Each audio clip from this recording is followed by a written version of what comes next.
My wife and I were in London on the night before the Trooping of the Colour, and we had friends for dinner, and we went to the restaurant, met them for dinner. In the course of dinner, with our guest, who is the chairman of a very prominent and highly successful and reputable British FSA-controlled financial institution, he asked me if I could help him in getting identification of the validity of people who had brought to him a huge transaction for a corporate reconstruction. And could I help him by validating people? Because he knew that I had connections from the past where I could get onto various intelligence agencies and establish the validity of people. That's how it started. And what is it that they're offering? They're representing themselves as a massive supranational accumulation of funds which are not sovereign national foreign funds, but are the proceeds of a massive amount of commercial activity which have accumulated over probably most of 100 years.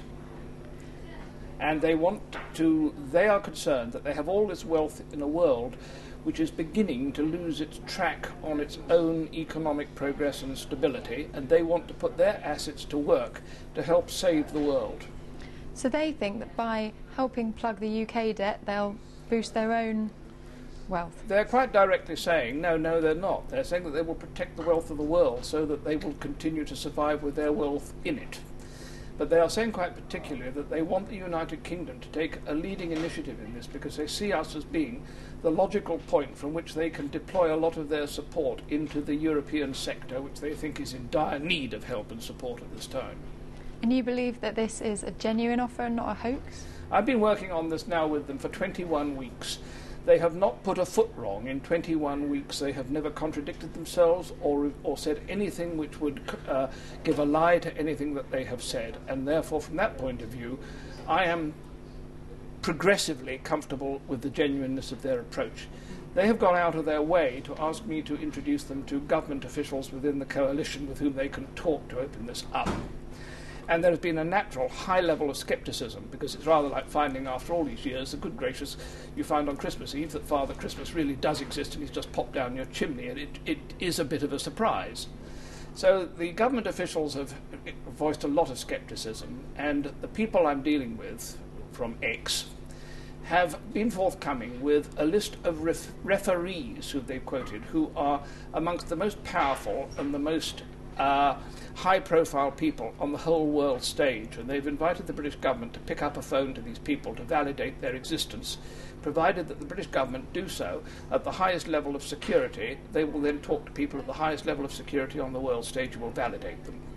This has so far, I understand, not happened at that level, because the government in this country decided that I must be a maverick old peer who'd lost his marbles and that they couldn't really trust this at all, and therefore they should look to see more rationally if it was feasible. And they came up with two major objections to the proposal which was being put forward and said this means it couldn't be true. And I've looked very carefully at those two objections, and I think that the government has misunderstood completely and has come out to the wrong conclusions, and I've said that in my speech on Monday night. And what made you speak on Monday publicly? I have so far not succeeded in getting it proven because the British government officials have not yet taken it up. This was a debate about the impact of the strategic spending review and what it was going to have as an impact on society, and down to levels of deprivation and concern which were being voiced very strongly by the socialist opposition on the benches opposite. And I therefore spoke about it on Monday because it seemed to me that the opposition benches were overreacting and that probably nothing was going to be quite as bad as they were saying it would be, but it could be a great deal better if we could really get GDP back into growth, which clearly what is being offered by X will have a massive impact on our GDP, in which case we could probably generate a far faster recovery to overcome a lot of the deprivation problems long before they occurred, according to the script that the socialist opposition were pushing to us. And if this did go ahead, what would it look like? What would it mean for Britain? It would mean a massive improvement in the job market, because so much of what they're doing is aimed at creating infrastructure which is headcount intensive.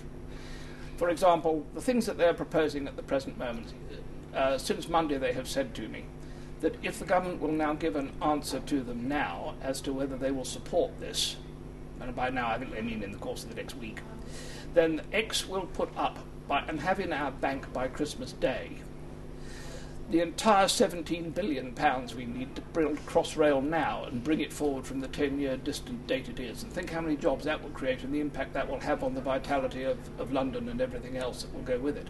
That creates GDP, which is wealth, and that brings money into the equation. But they're also quite specifically saying, look, you can't afford to hang back on your renewable energy policy.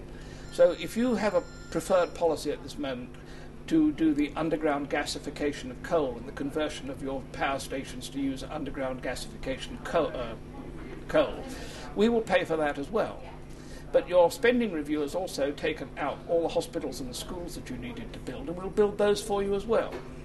And would this money come with strings attached? It comes interest-free, and it comes with no requirement to guarantee the value when it is paid back, and it comes with no repayment schedule, so it can be with us for as long as we need it.